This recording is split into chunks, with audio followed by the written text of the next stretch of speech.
দেখো ইভা, বিয়ের আজ প্রায় 7 বছর। তুমি তো আজ পর্যন্ত আমাকে কোনো সন্তান দিতে পারলে না। আমি যদি কাল মারা যাই, আমার ভিটেতে বাতি জ্বালানোর মতো কেউ থাকবে না। কথাটি শুনে ইভা শোয়া থেকে উঠে বসে। আমিও উঠে আবারও বললাম, আমার টাকা পয়সা মান সম্মান কোনো কিছুর কমতি তো নেই, শুধুমাত্র একটা সন্তানের কমতি। আমি আর তোমার সাথে এভাবে সংসার করতে পারবো না। আমার একটা মান সম্মান আছে সমাজে। তুমি জানো, আমি রাস্তা দিয়ে যাওয়ার সময় এলাকার ছোট ভাই ফাহিম সালাম দিয়ে বলল, আসসালামু আলাইকুম ভাইজান, কেমন আছেন? এই তো ফাহিম, ভালো। তোমার কি খবর? এই তো ভালো ভাইয়া। ভাইয়া, একটা কথা বললে মাইন্ড করবেন না তো? না না, বল, কি বলতে চাস? ভাইয়া, আমি দোকানে আসছিলাম, এলাকার কয়েকজন বলাবলি করছে, জানি না সমস্যাটা কার। মুন্না বিয়ে করেছে, এত বছর হয়ে গেল, একটা বাচ্চা জন্ম দিতে পারল না, আরো কত কি। আসলে ভাইয়া, সমস্যাটা কার? ফাহিম, তোকে আমি দেখতে পারি, ভবিষ্যতে আমার ব্যাপারে আর কিচ্ছু বলবি না, এখন এখান থেকে যা। ফাহিম আর কিছু না বলে সেখান থেকে চলে যায়। আমিও আর টানালাম না।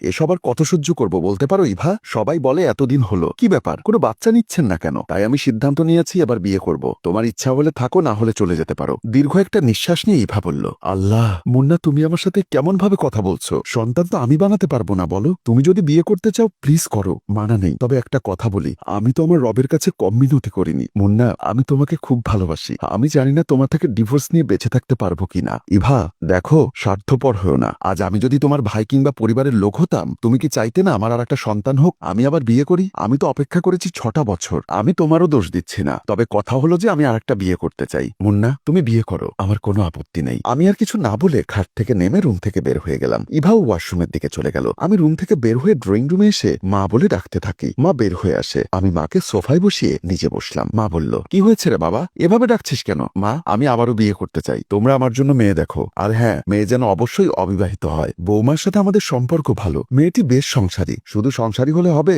যদি একটা সন্তান না থাকে তাহলে তো সংসার জীবনটাই বৃথা। আমি বলছি কি, তুমি একটা মেয়ে দেখো, তোমাদেরও তো নাতি নাতনি দেখতে ইচ্ছা হয়। মা বলল, ঠিক আছে, আমি মেয়ে দেখা শুরু করব। আমি আর কিছু না বলে মায়ের সামনে থেকে উঠে চলে আসি। ইভা নামাজে বসে, সে নামাজ পড়ছে। আসলে কিছু কিছু সংসারে দিন যত যায় ভালোবাসা তত বাড়তে থাকে, আর কিছু সংসারে দিন যত যায় ভালোবাসা কমতে থাকে। একটা সময় সম্পর্কে তিক্ততা চলে আসে। সে মোনাজাতে কান্নাকাটি করে বলল, হে আল্লাহ, আমাকে কি আর সন্তান দিবেন না? আপনার এই গুনাহগার বান্দা আপনার কাছে ফরিয়াদ করছে, আমার ফুলের মতো সংসারটা নষ্ট করবেন না, আমিন বলে মোনাজাত শেষ করে সে নামাজ থেকে উঠে যায়। ইভা খাটের কাছে আসতেই ফোন বেজে ওঠে। সে ফোনটি হাতে নিয়ে খাটে বসে রিসিভ করে। ফোনটি তার ছোট বোন প্রিয়া করেছে। আসসালামু আলাইকুম বড় আপা, কেমন আছিস তুই? ওয়ালাইকুম আসসালাম বোন, আমি ভালো আছি রে বোন, তোর কি খবর? বোন, এমনিতে দুটো বাচ্চার জ্বালায় বাঁচি না, তার মধ্যে এখন আবার কনসেপ্ট করলাম, আজ সকালে জানতে পারলাম। আলহামদুলিল্লাহ বোন, সন্তান আল্লাহর নিয়ামত, আমি কত করে চাচ্ছি কিন্তু পাচ্ছি না, আর তোকে আল্লাহ দান করেছে, অখুশি হোস না বোন। বোন রে, আমাকে এই বাচ্চাটা না দিয়ে যদি তোকে দিত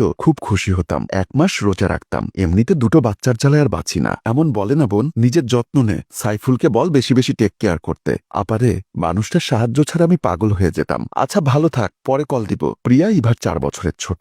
আল্লাহর রহমতে প্রিয়ার সুখের সংসার, একটা মেয়ে একটা ছেলে। পরদিন আমার মা ও বাবা ইভার কাছে এসে বলল, মারে, তুই আমাদের ক্ষমা করে দিস, আমরা পারিনি মুন্নাকে বোঝাতে। আমরা ঘরোয়াভাবে মুন্নার জন্য আরেকটি মেয়ে ঠিক করেছি। মেয়েটি গরিব ঘরের, বেশ লাজুক ও সুন্দরী, বয়সও বেশি হয়নি। বৌমা, তুই বরং বাবার বাড়ি চলে যা এখনই, কারণ তুই নিজের চোখে তোর বরকে অন্য কারোর সাথে দেখলে কষ্ট পাবি। নিয়তি মানতে হয়, তোকে আল্লাহ বাচ্চা না দিলে কি করবি বল? আমাদের মাফ করিস, আমরা নিজেদের ভালোটা চাইলাম বলে। ইভা চোখ মুছে নিজেকে শক্ত করে বলল, মা, বাবা, আমি আপনাদের মাফ করে দিয়েছি, আমার কোনো অভিযোগ নেই, আমি বরং এক্ষুনি বের হচ্ছি। মা বাবা আর কোনো কথা না বলে চলে যায়। রাতে আমি বউ নিয়ে বাড়িতে ঢুকি, সাথে বাবা মাও আছে। ড্রয়িং রুমের দরজার সামনে দাঁড়িয়ে আমি আর রোশনি বাবা মাকে পায়ে ধরে সালাম করি। ও, আমার দ্বিতীয় স্ত্রীর নাম রোশনি, মেয়েটা দেখতে মোটামুটি মিষ্টি। বাবা মা আমাদের দোয়া করে দেন, তারপর আমরা রুমের দিকে চলে যাই। বিয়ের প্রায় 13 দিন হয়ে গেল। রোশনি তার শ্বশুর শাশুড়িকে চা দেয়, তারা খুব খুশি। রোশনিও সবার সাথে ভালো ব্যবহার করে। এমন সময় ইভা এসে ব্যাগ নিয়ে তার শ্বশুর শাশুড়িকে সালাম করে, ছোট বৌমা, এটা মুন্নার প্রথম পক্ষ। রোশনি তখনই ইভাকে পায়ে ধরে সালাম করে জড়িয়ে ধরে বলল, বড় আপা, আমাকে শত্রু নয়, নিজের বোন ভাববেন। ইভা কিছু না বলে ব্যাগ নিয়ে রুমের দিকে চলে যায়। ডিনার শেষে যখন আমি রোশনির পাশে শুতে যাব, তখনই রোশনি বলল, এই 13 দিন তো আমার সাথে ঘুমলেন, এবার বড় আপার কাছে যান, ওনার সাথে ঘুমন, বেচারি খুব কষ্ট পেয়েছে। আমি রোশনির কথায় অবাক হলাম আর বললাম, সত্যি তোমার মনে একটু হিংসা বা ছলনা নেই, তুমি সোজা সাপটা মানুষ, আমার মনের মতো। তবে আজকে তোমার সাথে থাকি না, খবরদার, এক্ষুনি বের হন। আমি বাধ্য হয়ে রুম থেকে বের হয়ে গেলাম। রোশনি মিটি মিটি হাসছে। আমি ইভার রুমে গিয়ে ইভার পাশে শুলাম। তখনই ইভা আমার কাছ থেকে একটু দূরে সরে যায়। আমি তা দেখে বললাম, রোশনি বলল তোমার কাছে আসতে, খুব সম্মান করে তোমাকে। ইভা চুপ থাকাতে আমি আর কিছু বললাম না, নিজের মতো করে ঘুমিয়ে গেলাম। বিয়ের দ্বিতীয় মাসে রোশনি কনসেপ্ট করে, সবাই বেশ খুশি, ঘরে যেন খুশির বন্যা বয়ে যায়। ড্রয়িং রুমে রোশনিকে তার শাশুড়ি বলল, তুমি ভালো খবর শুনিয়েছ বৌমা, এটা আমাকে খুব আনন্দ দিচ্ছে। আমি তখন আফসোস করে বলে ফেললাম, বিয়ে যদি আরো আগে করতাম তাহলে হয়তো আরো আগেই সন্তানের মুখ দেখতাম। এ সবকিছু দূর থেকে দেখছে ইভা, সে চোখের জল ছেড়ে দেয়। সে তখনই নিজের রুমে চলে যায়। এমন করে বলবেন না, উনিও তো একটা মেয়ে আমার মতো, আল্লাহ না দিলে কি করে দিবেন উনি। আমি রোশনির কথা আর কিছু বললাম না। এমন সময় ইভা ব্যাগ নিয়ে আমাদের সামনে এসে দাঁড়ায়। তা দেখে মা বলল, বৌমা তুমি কোথায় যাচ্ছ? মা, আমি বাবার বাড়িতে চলে যাচ্ছি। আপনাদের সুখের সংসারে আমি বোঝা হয়ে থাকতে চাই না। এমন কেন বলছো বৌমা, তুমিও তো আমাদের মেয়ের মতো। রোশনি এসে জড়িয়ে ধরে বলল, আপা আপনি আমার সাথে রাগ করে চলে যাচ্ছেন? আপনি আমাকে ছোট বোন মনে করে থেকে যান। সবার এত কথার মাঝেও আমি কিছু বললাম না। ইভা বলল, আমি খুব মিস করব সবাইকে, আপনাদের ভালোবাসা কখনো ভুলবো না। মা, বাবা আমাকে মাফ করে দিবেন, আমি কালকে ডিভোর্স লেটার পাঠিয়ে দিব।